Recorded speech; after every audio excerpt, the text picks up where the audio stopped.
ఓం మహాగణాధిపతయే నమః. ఓం గురుభ్యో నమః. ఓం శ్రీమాత్రే నమః.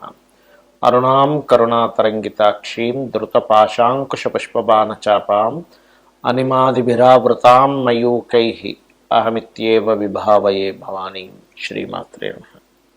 ప్రేక్షకులకి ఆ లలితాంబిక అమ్మవారి యొక్క అనుగ్రహం పరిపూర్ణంగా కలగాలని స్ఫూర్తిగా కోరుకుంటూ మనం ఈరోజు చాలామంది అడుగుతున్న ప్రశ్న ఏంటంటే, మాకు ముఖ్యంగా జాగ్రత్త చెప్పండి, 2026 సంవత్సరంలో ఎటువంటి విషయాలలో జాగ్రత్తగా ఉండాలి, ఈ ముఖ్యంగా ఇవి చెప్పండి. అదృష్టం ఎలాగో కలిసి వస్తుంది, బాగా కలిసి వచ్చేవి ఎలాగో వస్తాయి, మీరు చెప్పేశారు ఆల్రెడీ వేటి వల్ల కలిసి వస్తున్నాయి, కాకపోతే మెయిన్గా జాగ్రత్త చెప్పండి అని అడుగుతున్నారు. అయితే ఇక్కడ ఒక్కొక్క రాశిని బట్టి, ఒక్కొక్క లగ్నాన్ని బట్టి పాపగ్రహాలు ఎలా ఉన్నాయి, శుభగ్రహాలు ఎలా ఉన్నాయి, దాని మీద శుభ ఫలితాలు జాగ్రత్తలు చెప్పడం జరుగుతుంది. అయితే ఈ యొక్క అంశాలని చెప్తుంది నేనైనప్పటికీ కూడా చెప్పిస్తుంది సాక్షాత్ లలిత అమ్మవారిగా భావిస్తూ ఒక్కొక్కటిగా మనం తెలుసుకుందాం. కన్యవారికి కనుక చూసుకున్నట్లయితే ఇక్కడ శని సప్తమంలో ఉన్నాడు, పెద్దగా ఇబ్బంది ఉండదు. 6వ స్థానంలో రాహు కూడా మంచిదే ఈ సంవత్సరం. కాకపోతే ఏంటంటే శని సప్తమంలో ఉన్నాడు, మార్పులను ఇస్తాడు, ప్లేస్ చేంజెస్ ఇస్తాడు, దాన్ని మనం యాక్సెప్ట్ చేయాలి, తప్పదు. ఇక రెండో విషయం ఏమిటి అని చెప్పి చూసుకున్నట్లయితే పర్టికులర్గా ఈ యొక్క సమయంలో గుర్తుపెట్టుకోండి, ఈ సమయంలో 12వ స్థానంలో కేతు ఉన్నాడనే విషయం గుర్తుపెట్టుకోండి. ఈ 2026 సంవత్సరంలో ఇన్వెస్ట్మెంట్స్ చేసేటప్పుడు పర్టికులర్గా మంగళవారాలు, ఆదివారాలు కాస్త చూసి చేయండి. ఇది ప్రధానంగా మీరు తీసుకోవాల్సిన జాగ్రత్త. ఇక రెండవది ఏమిటంటే దశమ గురువు మంచివాడు, దాని తర్వాత గురువు లాభంలోకి వస్తాడు, అది కూడా మంచిదే. గురువు మంచి ఫలితాలు ఇస్తున్నాడు. రాహు కూడా పరాక్రమాన్ని, శత్రుపై జయాన్ని ఇస్తున్నాడు. So don't worry. ఒకటి, మార్పును యాక్సెప్ట్ చేయాలి. రెండు, ఇన్వెస్ట్మెంట్ చేసేటప్పుడు ఈ జాగ్రత్త చూడాలి. అలాగే ఇక్కడ మనకి దీనివల్ల డేంజర్ ఉంది అనుకున్నప్పుడు శనివారాలు ఎటువంటి సాహసోపేతమైనటువంటివి చెయ్యకండి. సాహసం మంచిదే, కానీ కొన్నిసార్లు మనం చూసుకొని చేయాలి. ఎందుకంటే మనకి మహాభారతం, రామాయణంలో కనుక చూసుకుంటే కనుక రావణాసుడితో, మేఘనాథుడితో యుద్ధాలు జరిగేటప్పుడు ఒకానొక సమయంలో జాంబవంతుడు, ఆంజనేయ స్వామి ఇలాంటి వాళ్ళు కూడా అక్కడి నుంచి ఫస్ట్ ఎస్కేప్ అయిపోతారు. అంటే ఈరోజు మనది కాదు, రేపు చూసుకుందాం. కాబట్టి నేను అనేది ఏంటంటే, మనము ఆ రోజు మనకు కాదు అనుకుంటే ఆ రోజు మనం జాగ్రత్తగానే ఉండాలి. అది మనకు ఆంజనేయ స్వామి నేర్పినటువంటి ఒక పాఠం అనుకోండి. ఇక మీరు నిత్యము చేయవలసినటువంటి దేవతారాధన, ఎక్కువగా ఉలవలు దానంగా ఇవ్వండి. కేతుగ్రహం దగ్గర దీపారాధన చేయండి. ఏదైనా గణపతి ఆలయానికి వెళ్ళి అక్కడ మీరు సేవ చేయండి. అలాగే సప్తమ స్థానంలో శని ఉన్నందుకు కొంత వివాహ ప్రయత్నాల విషయంలో కొంచెం 1-4 సార్లు ట్రై చేయాల్సి వస్తుంది. విసిగిపోకుండా ట్రై చేయగలిగితే ఖచ్చితంగా మీకు బాగుంటుంది, అందులో ఎటువంటి సందేహము లేదు. మరియు దీంతో పాటు మీరు వెంకటేశ్వర స్వామి ఆరాధన చేయండి, అన్ని విధాలా మీకు బాగుంటుంది. అయితే చాలామంది మనకి నడుస్తున్న మహాదశ లేకపోతే మనకున్నటువంటి కొన్ని కాంబినేషన్స్ని బట్టి ఎటువంటి సమయంలో ఎటువంటి జాగ్రత్తలు తీసుకోవాలని కూడా అడుగుతున్నారు. నేను ఒకటే చెప్తాను, మనకి జన్మజాతకం నుంచి లగ్నం నుంచి 12వ స్థానం వరకు 12 భావములు అంటారు వాటిని.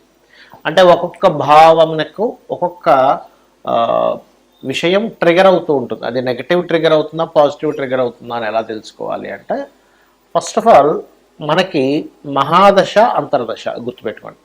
ఈ మహాదశ, అంతర్దశ ఏదైతే ఉందో ఇది శుభగ్రహాలైతే కొంచెం శుభంగా ఉంటుంది, పాపగ్రహాలైతే కొంచెం తీవ్రంగా ఉంటుంది. పాపగ్రహాలు అంటే ఏమిటి? రాహువు, కుజుడు, శని, కేతువు, నీచబడినటువంటి రవి, నీచబడినటువంటి ఏ గ్రహమైనా. శుభగ్రహాలు, సహజ శుభగ్రహాలు ఏంటి? ఇప్పుడు లగ్నానికి పాపలు శుభులు ఉంటారు, సహజ పాప శుభగ్రహ ఫలితాలు ఇచ్చేవి ఉంటాయి. సహజంగా ఉండేటువంటి శుభగ్రహాలు అంటే శుక్రుడు, గురువు, బుధుడు, చంద్రుడు, వీళ్ళందరూ సహజంగా శుభగ్రహాలు. అయితే ఇక్కడ ఏంటంటే మీరు న్యాచురల్గా అంటే ఆధిపత్య పాపి, సహజ పాపులు ఇద్దరు ఉంటారు.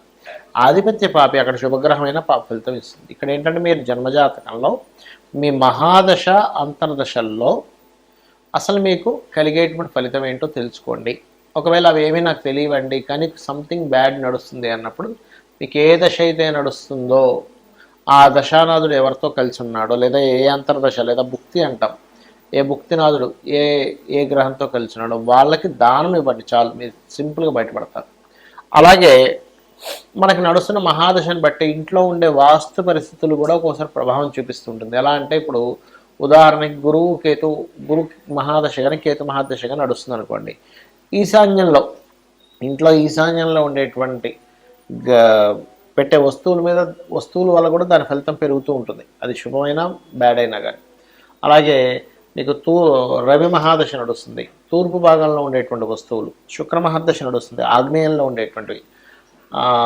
కుజ మహాదశ నడుస్తుంది, దక్షిణంలో ఏమైనా దోషం చేశామా. రాహు మహాదశ నడుస్తుంది, నైరుతిలో ఏదైనా దోషం ఉందా ఇంట్లో. లేదా శని మహాదశ నడుస్తుంది, పడమర. చంద్ర మహాదశ నడుస్తుంది, వాయువ్యం అంటే నార్త్ వెస్ట్లో ఏదైనా మనం పెట్టకూడని ఏమైనా వస్తువులు పెట్టి అక్కడ ఆపరేట్ చేస్తున్నామా. అదేవిధంగా బుధ మహాదశ నడుస్తుంది అనుకో ఉత్తరం. ఇవి ఒక ఎత్తు అయితే, మీకు మీ జన్మజాతకంలో పాపగ్రహాలు లగ్నం నుంచి ఏ భావం మీదకి గోచారంలో వచ్చాయో ఆ సమయంలో కూడా జాగ్రత్తగా ఉండాలి. అంటే లగ్నంలోకి ఎక్కువగా వచ్చాయి, అప్పుడు జీవుడు స్ట్రెస్కి ఎక్కువ గురవుతుంటాడు. అప్పుడు ఏ గ్రహాలైతే ఏ భావంలోకి వచ్చాయి దానికి దానం ఇవ్వాలి. ధనస్థానంలోకి వచ్చాయి, ధన విషయంలో జాగ్రత్తగా ఉండండి. 3వ స్థానంలోకి వచ్చాయి, కమ్యూనికేషన్స్ విషయంలో జాగ్రత్తగా ఉండండి. 4లోకి వచ్చాయి, ఏదైనా ప్రాపర్టీ తీసుకునేటప్పుడు విద్యా విషయాల్లో లేదా తల్లిగారి ఆరోగ్య విషయంలో. 5మంలోకి వచ్చాయి, సంతానం విషయంలో. 6వ స్థానంలోకి వచ్చాయి, రుణరోగ శత్రువులు, అనవసరమైన శత్రుత్వాలు పెరుగుతూ ఉంటాయి. 7మ స్థానంలోకి వచ్చాయి, అప్పుడు వివాహం విషయంలో చాలా జాగ్రత్తగా తీసుకోవాలి. 8మంలోకి వచ్చాయి పాపగ్రహాలు, యాక్సిడెంట్స్ అవ్వడం, తాతగారి ఆస్తికి సంబంధించిన విషయంలో కొన్ని తప్పుడు నిర్ణయాలు తీసుకోవడం జరుగుతూ ఉంటుంది. 9లోకి వచ్చాయి ఉదాహరణకి పాపగ్రహాలు, అప్పుడేంటి తండ్రి గారి ఆరోగ్యం విషయంలో లాంగ్ జర్నీ చేసేటప్పుడు, బ్యాంక్ ట్రాన్సాక్షన్ చేసేటప్పుడు. 10వ స్థానంలోకి వచ్చాయి ఉదాహరణకి, అప్పుడేంటి అంటే వృత్తి మీద, కెరియర్ మీద ఒక్కొక్కసారి పాపగ్రహంలా కనబడ్డా అది ఒక్కొక్కసారి శుభ ఫలితాలు ఇచ్చేటప్పుడు మాత్రం ఆ యొక్క ప్రమోషన్స్ రావడం కూడా జరుగుతుంది. కానీ ఇక్కడ 10th హౌస్లో పాపగ్రహాలు ఎప్పుడు కూడా కెరీర్ మీద లేదా అత్తగారితో ఉండే గొడవలు ఇట్లాంటివి ఇస్తూ ఉంటుంది. లాభస్థానంలో పాపగ్రహాలు ఉన్నప్పుడు సహజంగా ఏంటంటే 3, 6, 10, 11 స్థానాల్లో పాపగ్రహాలు మంచిదే, అంటే పోరాడేటువంటి ప్రతిమను ఇస్తాయి. కానీ ఇక్కడ ఏమిటంటే మనం అర్థం చేసుకోవాల్సింది, లాభస్థానంలో పాపగ్రహం ఉన్నప్పుడు లాభాలు వస్తాయి, కానీ దాంతో కొంత పోరాటం కూడా ఉంటుంది. వ్యయ స్థానంలో ఉన్నప్పుడు ఇన్వెస్ట్మెంట్స్ విషయంలో చూసుకోవాలి. అయితే ఏది ఎలా ఉన్నా కూడా ఒకటి గుర్తుపెట్టుకోండి, గ్రహస్థితులు ఎలా ఉన్నా, వాస్తు ఎలా ఉన్నా, మనం కొన్నిసార్లు దాన్ని సెట్ చేసుకునే స్థితిలో ఉన్నాం. వాస్తైతే మనం మార్చుకోవచ్చు చక్కగా, దాన్ని ప్లాన్ చేసుకుని కలర్స్తోనో మెటల్స్తోనో. కానీ ఒక్కొక్కసారి ఏమవుతుందంటే మార్చుకోలేని స్థితిలో ఉన్నప్పుడు, గ్రహస్థితి ఎలా ఉందో అర్థం కాని స్థితిలో ఉన్నప్పుడు మీరు సింపుల్గా ఏం లేదు, ఉదయం సాయంత్రం లలిత చేసుకోండి. లలిత సహస్రనామాలు వినండి లేదా చదవండి. లేదా మీ ఇష్టదైవం ఎవరిదైనా సరే స్తోత్రం చేసుకోండి, అంటే అష్టోత్తరాలు చేసుకోండి ఉదయం సాయంత్రం. లేదు చక్కగా మీరు మీకు దగ్గరలో ఉండే ఆలయానికి రోజు వెళ్ళొస్తుండండి, లేదా గోశాలకు వెళ్ళొస్తుండండి.